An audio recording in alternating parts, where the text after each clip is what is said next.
Ser podcast.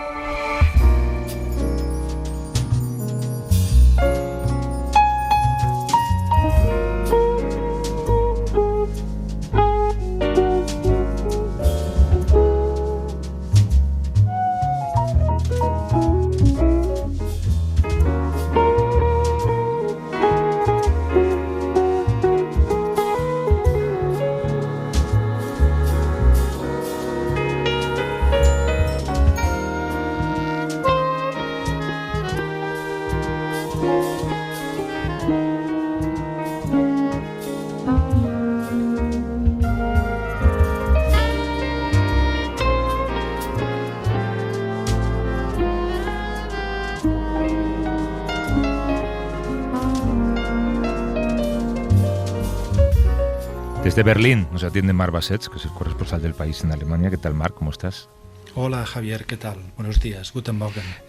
Tú tienes toda una teoría, iba a decir, vamos a hablar de Rosalía, pero claro, no vamos a hablar de música en realidad. Tú tienes toda una teoría, y de hecho lo hemos estado comentando esta temporada, sobre cómo, por decirlo de alguna manera, uno de los grandes puntos de inflexión de Europa se está desplazando del oeste hacia el este. Lo vemos en geopolítica, lo vemos en conflictos, lo vemos en tendencias también, ¿no? Y tienes esta teoría de que el disco de Rosalía forma parte de todo esto. Sí, yo creo que sí. Es una teoría, lo digo de antemano. Pero lo vemos, a ver, geopolíticamente, lo dices, con la guerra de Rusia contra Ucrania, el centro de gravedad geopolítico se ha desplazado hacia el este. Varsovia hoy es la capital, yo creo, geopolítica de Europa. Es el país que más gasta en defensa respecto a su PIB. Es el país más consciente de esta amenaza. Y luego hay un dinamismo económico que también se nota. Y Alemania también asume el centro de gravedad, ¿no? El péndulo va hacia el este. Pero es que escuchando y viendo las nuevas canciones de Rosalía, ¿no? de la artista catalana, también lo veo. He visto esto artísticamente. La canción, el primer, no sé si dice single todavía, ¿no? La primera canción que ha salido, que se ha publicado, que se llama Berghain, es muy berlinesa. Berghain es un club de techno histórico de Berlín, que ha sido durante muchas décadas la capital, bueno, quizá mundial de la música techno. Y hay este club que se llama Berghain, en el que, por cierto, nunca he estado. Pero bueno, si alguna vez vienes a Berlín, Javier, podemos intentar meternos ahí, ¿no? Y luego lo contamos. Pero le pone Berghain a esta canción. El vídeo, no sé si lo has visto, pero tiene una atmósfera, a mí me recuerda mucho a los apartamentos en Berlín, las calles, la atmósfera, el ambiente del vídeo, además que está cantado en gran parte en alemán. Aunque, y esto liga con lo que me preguntabas, el vídeo se ha rodado en Varsovia. Sí, es verdad. Prácticamente todo está rodado en Varsovia, pero es realmente esta atmósfera y este mundo centroeuropeo, Berlín, Varsovia, la Europa central, la Europa que estuvo al otro lado del muro. Y a mí me llama mucho la atención que, sin ser experto en música, me gusta mucho Rosalía, pero creo que los últimos discos o grabaciones las había hecho en América y música más latina, Miami como capital cultural y musical del mundo latinoamericano, ¿no? Y viene a Europa, vuelve a Europa, hace música más europea. ¿Y dónde va? No va a París a hacer música con acordeón, no sé, por decir algo. Al contrario, se lleva la Sinfónica de Londres a Varsovia, como dices tú. Se lleva la Sinfónica de Varsovia de Londres a Varsovia, hace una canción que lleva el título de un club de techno de Berlín. Es decir, un poco como si Berlín, Varsovia y esta zona fuese ahí donde late el corazón cultural, musical y de las tendencias europeas. Es una teoría, seguro que hay muchos peros y muchas maneras de desmentirla, pero yo tengo es una sensación, sobre todo. No, habrá que hablar también con un experto en turismo, a ver si Varsovia se está convirtiendo en uno de los destinos favoritos del 2025. Oye, precisamente vamos a arrancar hablando del este, pero para poder hablar libremente con quien vamos a hablar tenemos que irnos al oeste.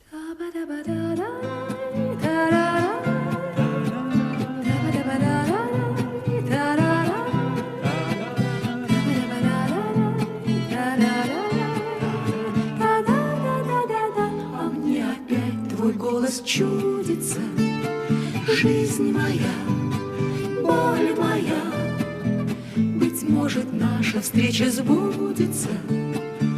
Ведь так мала земля, мне все дороже, все родней. Vamos, como decía, hacia el oeste para hablar del este.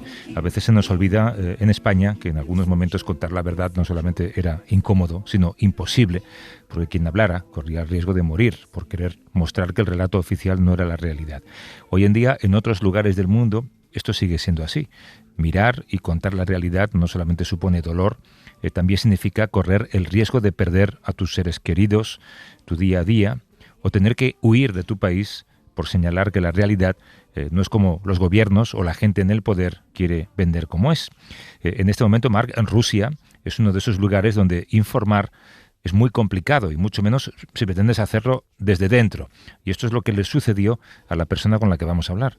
Sí, Javier, he estado leyendo los informes más recientes de Reporteros Sin Fronteras sobre Rusia y creo que vale la pena citar directamente a un par de ideas y de frases para hacerse una idea de lo que ocurre. Dice el informe, y cito: desde la invasión a gran escala de Ucrania en febrero del 2022, la práctica totalidad de los medios de comunicación independientes han sido prohibidos, bloqueados o declarados agentes extranjeros u organizaciones indeseables. Todos los demás están sometidos a censura militar. Y añade el informe: ningún periodista, incluso en el exilio, está a salvo de un procedimiento judicial potencialmente grave fundado en leyes represivas.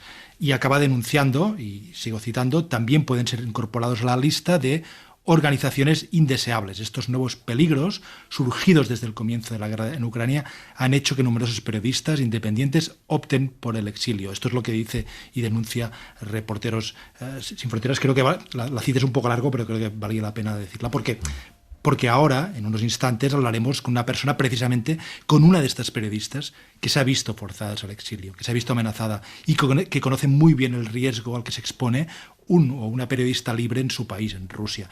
Ella trabajaba en Novaya Gazeta, el diario independiente que fue clausurado, y en el que había trabajado años antes Ana Politkovskaya, que fue asesinada en el 2006. ¿Puede la palabra detener una tiranía armada? Se pregunta esta periodista en su libro. No, responde. ¿Puede la palabra detener la guerra? No.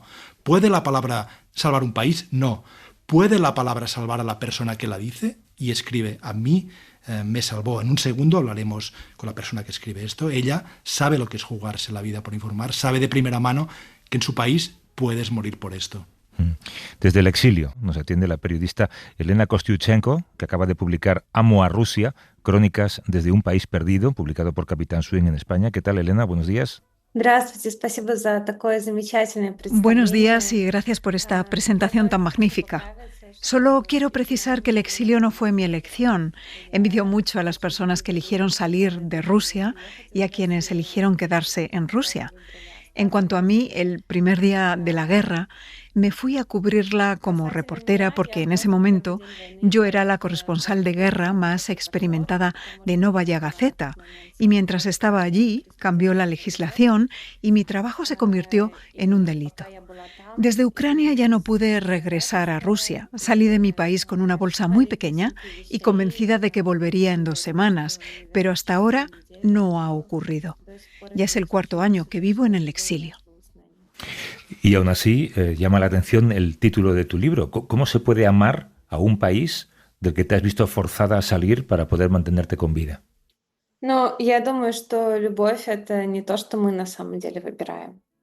Bueno, creo que el amor no es algo que realmente elijamos. En realidad, no elegimos amar a una persona, a un país o a un lugar. Simplemente amamos. Creo que el amor es, perdonen la solemnidad, un don de los cielos. Y por supuesto, podemos rechazar ese amor y vivir sin él. Pero el amor es la fuerza más poderosa de la tierra. A veces incluso vence a la muerte. Lo he visto un par de veces en mi vida. Por eso no quiero renunciar al amor por mi país. No obstante, mi percepción del amor difiere muchísimo de la percepción del amor por su país que tiene, por ejemplo, Vladimir Putin. Putin dice, ya sea él mismo o a través de su propaganda, da igual. En esencia dice, si amas a Rusia, ve y mata a ucranianos. Si amas a Rusia, calla, miente, obedece. Pero el amor no exige ni asesinatos, ni silencio, ni mentira, ni obediencia.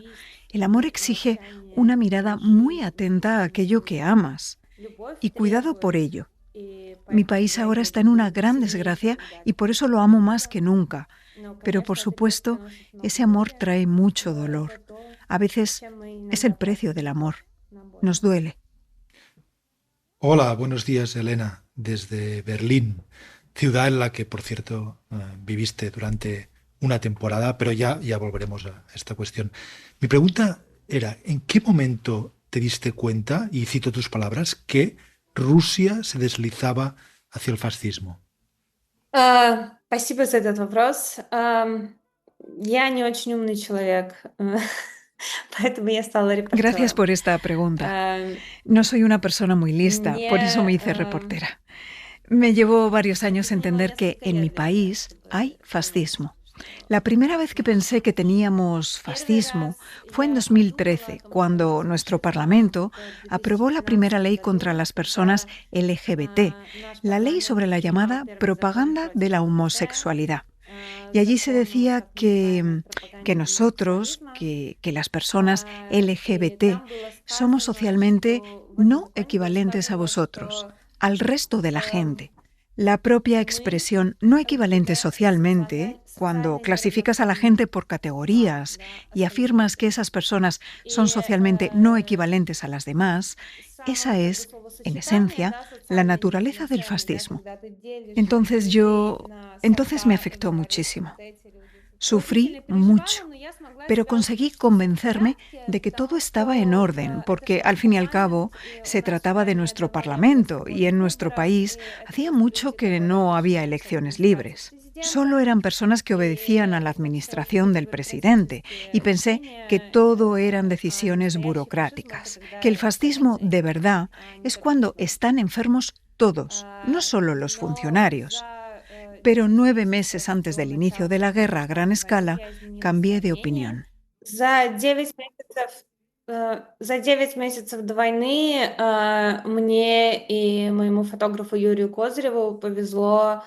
9 meses antes de la guerra, mi fotógrafo Yuri Kozyrev y yo tuvimos la suerte de pasar 2 semanas dentro de una institución, lo llamamos internado psiconeurológico. Son campos de concentración financiados por el Estado y administrados por el Estado. En el territorio de Rusia hay más de 600, donde viven 177.000 personas, incluidos 21.000 niños. Y las personas que viven en esos lugares no pueden salir de ahí hasta que mueran. No tienen ningún derecho humano, no pueden decidir nada sobre su vida, ni la longitud de su cabello, ni qué quieren comer, ni a qué hora quieren acostarse. No pueden disponer ni de sus propiedades ni de su dinero. Si manifiestan no ya resistencia, sino simple descontento, pueden inmovilizarlos con inyecciones y nunca sabrán qué sustancias se usaron contra ellos. Muchas personas allí sufren violencia y violaciones, y las mujeres que quedan embarazadas en esos lugares, a sus hijos se les... И, в общем, если женщина беременеет в этом месте, ее ребенка En fin, абортируют si una mujer насильно. queda embarazada en ese lugar, se le practica el aborto forzosamente y a ella misma pueden esterilizarla por la fuerza. Hablé con algunas mujeres que fueron esterilizadas dentro de estas instituciones y, tras hacer un reportaje desde dentro de un campo de concentración, ya no pude seguir negando que allí teníamos fascismo. Pero no di el siguiente paso necesario. No entendí ni advertí a mis lectores de que el fascismo siempre termina en guerra. El fascismo es una ideología expansiva. Nunca va de construyamos un pequeño y bonito fascismo dentro de nuestro país y seamos felices siendo fascistas. Siempre va de conquistar nuevos territorios, nuevos pueblos, nuevas culturas. Y la sociedad dentro de un Estado fascista siempre está movilizada. O bien participa en una guerra, o bien se prepara para la siguiente guerra. Y yo, a pesar de que todo lo que les digo ahora lo sabía desde la escuela, por lo visto me daba demasiado miedo suponer que se avecinaba una gran guerra. Por eso la invasión a gran escala de Rusia en Ucrania fue un shock para mí, como para la inmensa mayoría de rusos. Y cuando salí del frente comprendí que debía intentar escribir un libro sobre el camino de mi país hacia el fascismo. Cómo prendió exactamente esa semilla, en qué suelo, cómo creció y cómo floreció en esta guerra. Y confío mucho en haberlo logrado. Elena, tú eres joven y cuentas en tu libro que para ti Ucrania siempre fue un país distinto a Rusia, pero para tu madre, que vivió en la antigua Unión Soviética, siempre fue un territorio ruso. Más allá del imperialismo y de esta opción del fascismo de la que hablas, de invadir territorios, ¿tú crees que hay una brecha generacional que marca cómo los rusos de diferentes edades entienden lo que es Rusia? Да, конечно, конечно. Поколение моей мамы, люди Sí, por старше её, supuesto. La generación de mi madre, la gente mayor que ella y algo más joven, vivió la desintegración de la Unión Soviética. Para muchos fue un gran trauma. Evidentemente no para todos, pero hablo de la mayoría. No tanto la desintegración en sí, sino los 10 años posteriores de falta de ley, crimen, pobreza y en algunas regiones incluso hambre. Mucha gente perdió su trabajo. Muchos se vieron obligados a salir a la calle a comerciar o a fregar suelos, como mi madre, para garantizar la supervivencia de sus familias. Fue una gran humillación para mi pueblo, y Putin y su propaganda explotan activamente ese trauma para agudizar al máximo ese sentimiento de humillación. En realidad, nuestro fascismo no tiene nada de único. Si miramos, por ejemplo, la historia de Alemania, sabemos que el fascismo surgió allí tras la derrota en la Primera Guerra Mundial y una situación económica difícil. Y ese sentimiento de agravio que los investigadores suelen designar con una palabra francesa que suena como ressentiment, resentimiento, es uno de los componentes necesarios del fascismo. Pero también hay otros. ¿Crees que la sociedad rusa apoya a Putin por indiferencia o por apoyo directo? ¿Hasta qué punto los rusos son cómplices de lo que está haciendo Putin en Ucrania? Спасибо за этот вопрос. Правда, спасибо большое, потому что... Gracias por esta pregunta, de verdad. Muchas gracias porque, por desgracia, muchos medios occidentales prefieren tomar datos de fuentes propagandísticas rusas y presentarlos como la única información sobre Rusia. Lamentablemente, hoy en Rusia hay muchas leyes represivas que asustan a la gente lo suficiente como para que no exprese abiertamente lo que piensa y siente sobre lo que ocurre en su país. Pero, por suerte, la ciencia contemporánea tiene muchas herramientas para poder establecer diálogo con esas personas y averiguar qué piensan realmente. Tengo en mis manos datos recientes que me pasaron mis colegas de Novaya Gazeta, en Moscú, y sociólogos del Centro Levada, que diría es ahora el principal instituto independiente de sociología dentro de Rusia. Y dicen que el 85% de los rusos ahora mismo quiere detener esta guerra, que es el centro de la política de Putin, lo principal que Putin ofrece hoy a nuestro pueblo. Un 85%. Desde luego, toda esa gente tiene ideas diversas sobre cómo debe pararse la guerra. Algunos dicen, debemos llegar a Kiev necesariamente, si no, la guerra no se detendrá. Otros dicen, volvamos a las antiguas fronteras de Rusia. Y otros, reconozcamos la derrota y paguemos reparaciones. Pero la esencia es que el 85% de los rusos no quiere que esta guerra continúe ni un segundo más. El 40% de los rusos dice que esta guerra nunca debía haberse iniciado. El 60% de los rusos afirma que no apoyará a su familiar, ni emocional ni económicamente, si decide alistarse ahora en el ejército ruso. Un 60%. El 40% de los rusos dice que no puede expresar abiertamente sus pensamientos. Y al mismo tiempo, el 75% de los rusos, 3/4 partes, dice que la libertad es un valor clave para ellos. Con estos porcentajes podemos afirmar que el apoyo a Putin en la sociedad rusa está muy lejos de ser tan grande como intenta presentarlo la propaganda rusa. Pero debo añadir por mi parte que la gente dentro de Rusia no ve posibilidades. La mayoría no encuentra palancas que poder accionar para cambiar esta situación. Y por supuesto, en Rusia hay personas que apoyan a Putin. Sus motivos son muy diversos, pero no creo que sean la mayoría. Hay otras guerras en marcha, por llamarlas de alguna manera. Por ejemplo, tú dices en tu libro que los activistas LGBT en tu país al principio te decepcionaban, decías que sentías que no hacían lo suficiente, pero que una vez que tú comenzaste a ser defensora de esos derechos LGBT, entendiste que lo que había no era una desmovilización, no una desmotivación, había un agotamiento por esta lucha.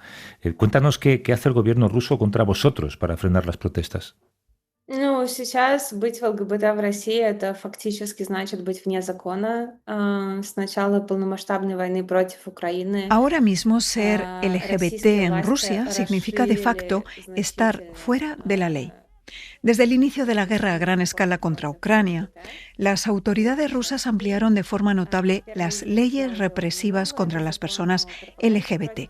Ahora son 3. La primera, que ya mencioné, es la ley contra la propaganda LGBT, hoy ampliada hasta tal punto que, en esencia, cualquier manifestación positiva o neutral sobre las personas LGBT se considera propaganda y debe ser castigada. Además, hay una decisión del Tribunal Supremo que dice... Me resulta extraño explicar esta lógica esquizofrénica a la gente de este lado, pero es de hecho esquizofrénica. En resumen, nuestro Supremo decidió que el movimiento internacional LGBT es extremista y, en esencia, cualquier persona que pertenezca al colectivo o que simplemente considere que las personas LGBT son personas puede ser reconocida como extremista. Ese estatus en Rusia es muy peligroso. Supone años de cárcel. Esas personas están prácticamente equiparadas a los terroristas. También está prohibida, naturalmente, toda la simbología LGBT. Y tenemos casos en que, por ejemplo, detuvieron a una chica joven, una adolescente, porque llevaba pendientes con el arco iris. La situación más grave es la del colectivo trans, porque aunque las personas trans recibían ayuda incluso en la época soviética, hoy en Rusia la transición de género está totalmente prohibida. Es decir, la gente no recibe ni ayuda médica ni jurídica. Si una persona trans está casada, ese matrimonio se declara nulo. Si una persona trans adoptó o acogió a niños, esos niños vuelven al orfanato. Eso es muy, muy aterrador. Según estudios sociológicos, el 80% de las personas trans rusas contempla ahora el suicidio como la mejor salida a la situación. Aún así, dentro de Rusia sigue habiendo movimiento LGBT. Anteayer tuve el honor de hablar con algunos de sus representantes. Si antes el movimiento tenía por objetivo alcanzar a la mayoría heterosexual y explicar que una persona es una persona, hoy se concentran sobre todo en la supervivencia, en garantizar el máximo de seguridad posible a todas las personas LGBT del país. Hay muchos proyectos de evacuación, de salvamento físico, hay refugios, se celebran eventos LGBT internos dentro de la comunidad, pero por desgracia ya no son posibles acciones del colectivo en la calle. En el año 2002, hace 3 años, vivías en Berlín, en Alemania, y sufriste lo que la policía alemana investigó como un envenenamiento. ¿Te sientes amenazada actualmente? ¿Cómo te proteges? Ну, расследование полицейское еще идет. Bueno, la investigación policial sigue. Todavía no sé hasta qué punto han avanzado en esa investigación. Sé que se lleva a cabo una investigación paralela por parte de Insider y Bellingcat. Son colectivos de periodistas que investigaron con éxito el envenenamiento de Navalny, de Kara-Murza, de Dmitry Bykov, de los Skripal. En fin, en este punto confío más en los periodistas. Es verdad que no me siento segura, pero nunca me he sentido segura. Mi infancia coincidió con los años 90, tras la desintegración de la Unión Soviética. Vi muchas cosas que un niño no debería ver nunca. Después, cuando crecí, entré en Novaya Gazeta y al cabo de un año, a los 6 meses de que me contrataran en plantilla, asesinaron a Ana Stepanova Politovskaya, mi colega. Luego asesinaron a otros 3 periodistas de mi periódico, mataron a varios de mis amigos y siempre supe que la profesión que había elegido conllevaba ciertos riesgos. Los considero riesgos profesionales, pero cuando me encontré en el exilio cometí, por desgracia, un error muy común. Pensé que si estaba en el extranjero, si estaba en Europa, no me pasaría nada, que no hacía falta seguir todos esos protocolos de seguridad interminables y que podía vivir como una persona normal. Fue un error. Lo pagué caro con mi salud y con el tiempo de mi vida que dediqué a recuperarme. Y ahora mi vida, en esencia, no se diferencia de mi vida en Rusia en cuanto a los protocolos de seguridad que sigo. No puedo contar más en detalle porque la primera regla de la seguridad es no hablar de ella con nadie en público.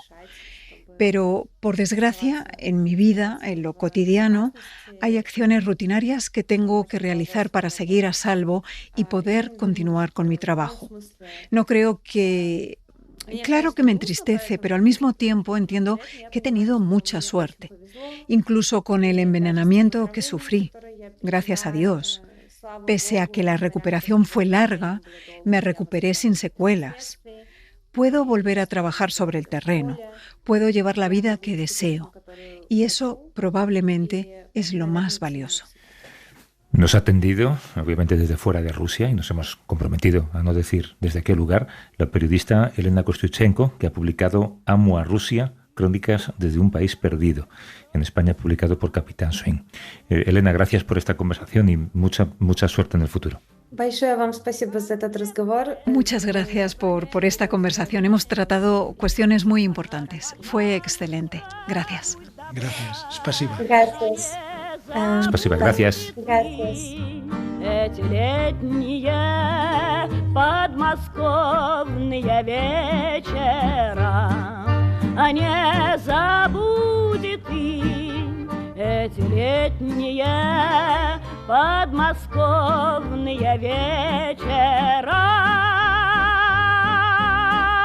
Ser Podcast.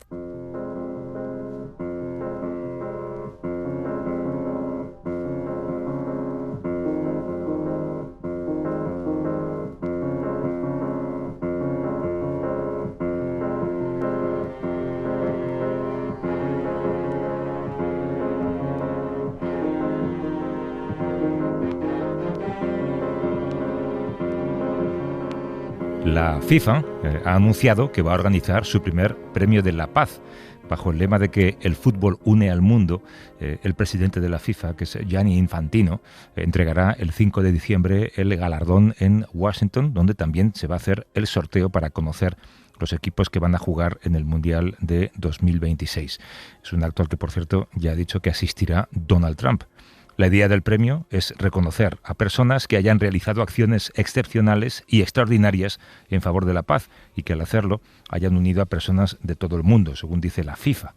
Pero claro, da la casualidad de que Gianni Infantino es muy amigo de Donald Trump y no ha ganado el Nobel de la Paz. Quizá haya quienes sientan que este premio de la paz de la FIFA es un invento nuevo para consolar al presidente de Estados Unidos y que le den al menos algún premio de la paz. Aunque también en caso de ganarlo, Marc, puede leerse como algo más que un acto entre dos buenos amigos.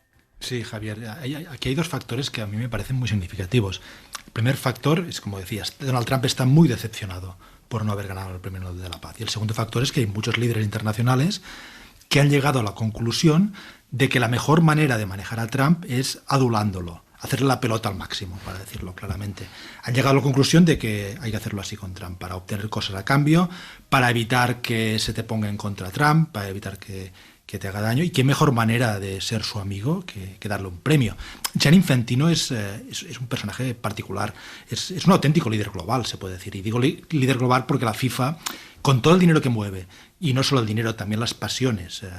Infantino dice que la FIFA es un proveedor de felicidad a la humanidad. Pues la FIFA es un actor político, geopolítico, geoeconómico, no solo deportivo, un actor global de primer orden. Y el suizo Infantino, que está en el cargo desde el 2016, es mucho más que un burócrata del deporte, es mucho más que un gran administrador del deporte mundial. Le llaman el Rey Sol, como a Luis XIV, le llaman el Rey del Mundo. Solo había que verlo hace unas semanas en los actos en los que se anunció con toda la pompa el alto el fuego en Gaza, junto a Trump y otros líderes internacionales. Infantino era el único de ellos que no era político, no estrictamente político. Fue una imagen que desentonaba, porque te decías, bueno, este hombre, ¿qué hace aquí? Pero una imagen que a la vez creo que contaba muchas cosas sobre el mundo tal como es hoy, el deporte, la política, Trump y sus amigos. Para Infantino, el hijo de inmigrantes italianos en Suiza, quizá fue el momento culminante de su carrera. Si ahora le diese a Trump este premio de la paz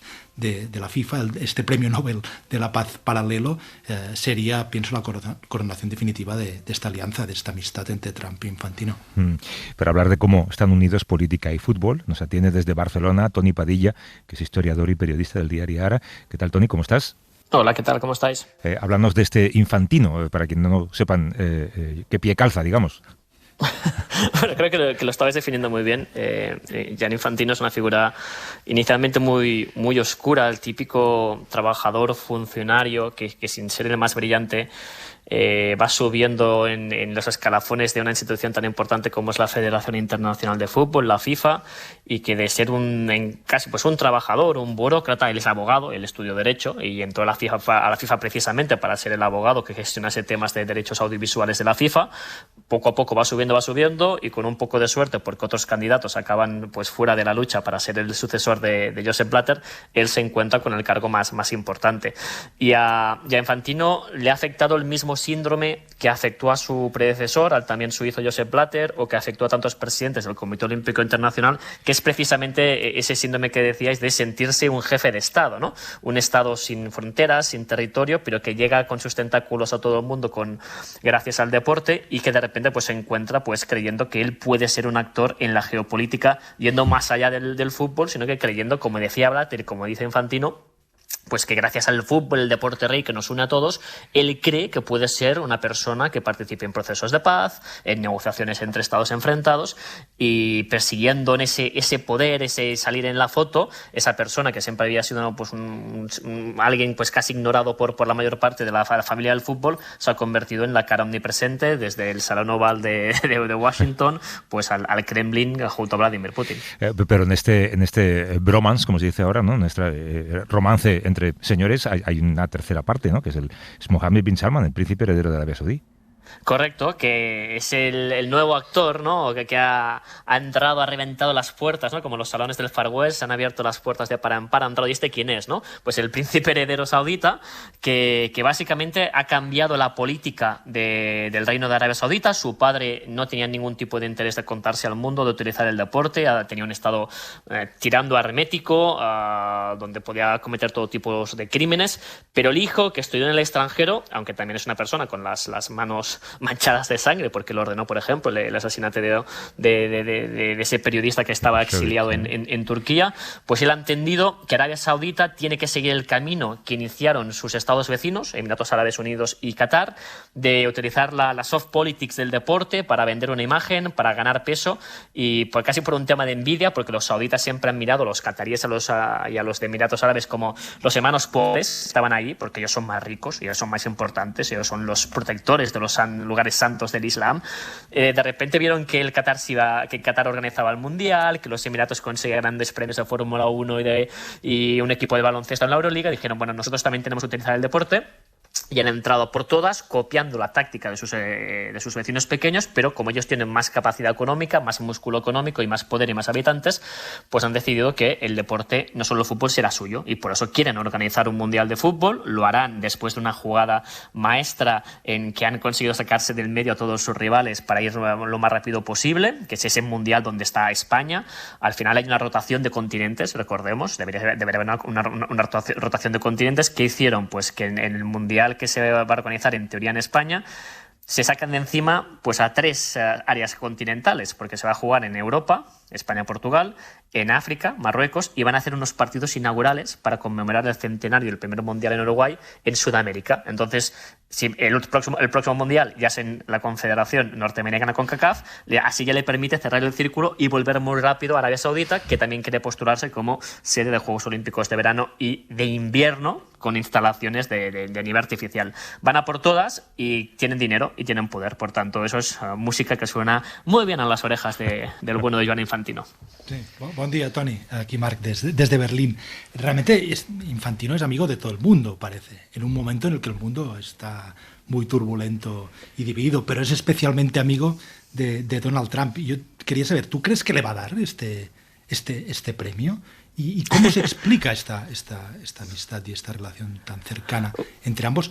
Donald Trump, no sé si es aficionado al soccer, ¿no? Ya lo dudo. Al fútbol, pero bueno, al parecer todos son parabienes para Infantino. Sí, es una muy buena pregunta, Marc. Yo creo que sí que se lo va a dar.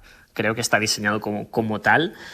Creo que demuestra que Infantino maneja muy bien este tipo de artes, estas negociaciones, y sobre todo demuestra que es un tipo que sabía que se tenía que acercar a una serie de personajes y saber tratarlos. Infantino es eso, es un abogado que parecía primero que estaba en segunda fila, pero que ha demostrado mucha inteligencia para saber decir a un príncipe saudita, a un emir de Qatar, a Vladimir Putin o a Donald Trump lo que quieren escuchar, porque necesita llevarse bien con todos, ¿no?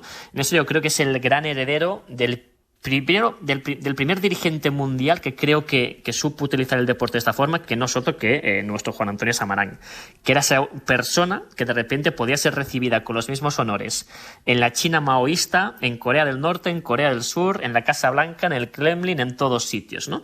Alguien que supo entender la fuerza del deporte. Y esto pues ha creado escuela, pues detrás han venido personas, pues estaba Joao Belange y Josep Blatter, y ahora un Infantino que yo creo que sí que es cierto que le va a dar el premio. A mí me encaja porque necesita que esté contento Donald Trump, porque Donald Trump ya ha lanzado algunas amenazas de utilizar pues sus luchas políticas en el Mundial de Fútbol, en tema de visados a jugadores, en tema de visados a periodistas, en tema de visados a aficionados, en quitar a ciudades que están votando a alcaldes o están como Nueva York, quitarles ser sede del Mundial, o ciudades donde se están los alcaldes como en Chicago se están oponiendo a las redadas contra inmigrantes. Ha llegado a decir, os voy a quitar el hecho de ser sede del Mundial cuando falta un año, está jugando con ello. Por tanto, hay que tener contenta a esta bestia, que es Donald Trump, que es cierto que sí que mostró siempre un interés por los deportes. Él quiso comprar equipos por ejemplo, de fútbol americano, y sí que tiene cierto interés por el soccer, porque de forma bastante desconocida, él jugó a soccer cuando estaba en una academia militar.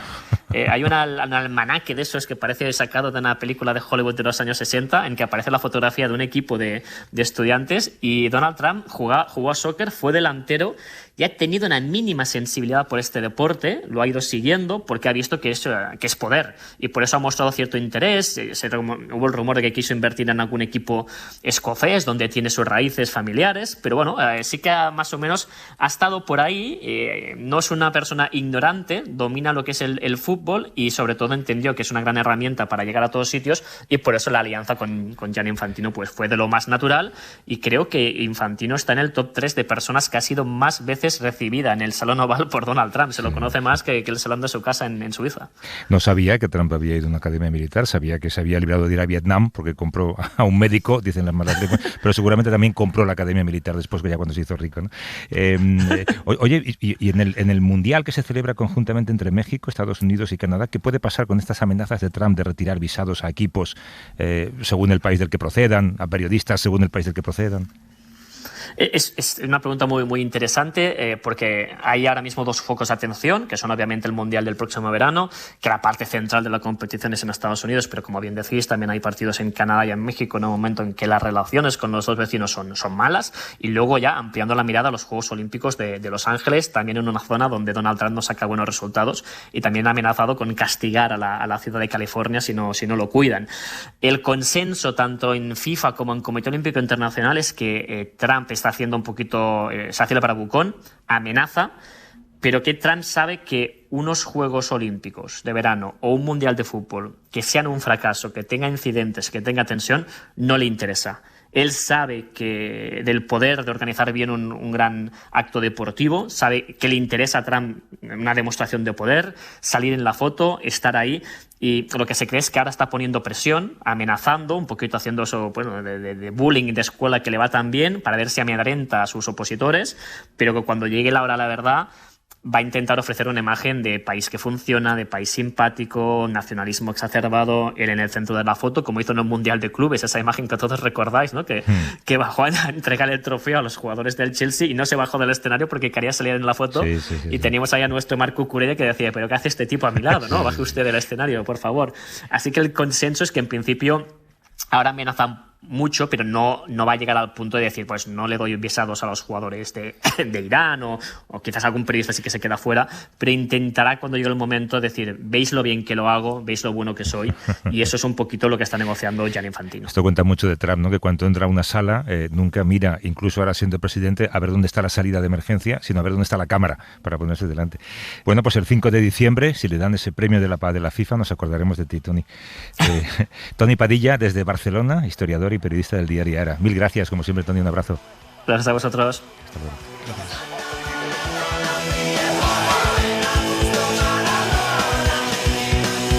Marc Bassets, Marc, hasta la semana que viene, cuídate. Gracias, Javier, hasta la semana que viene.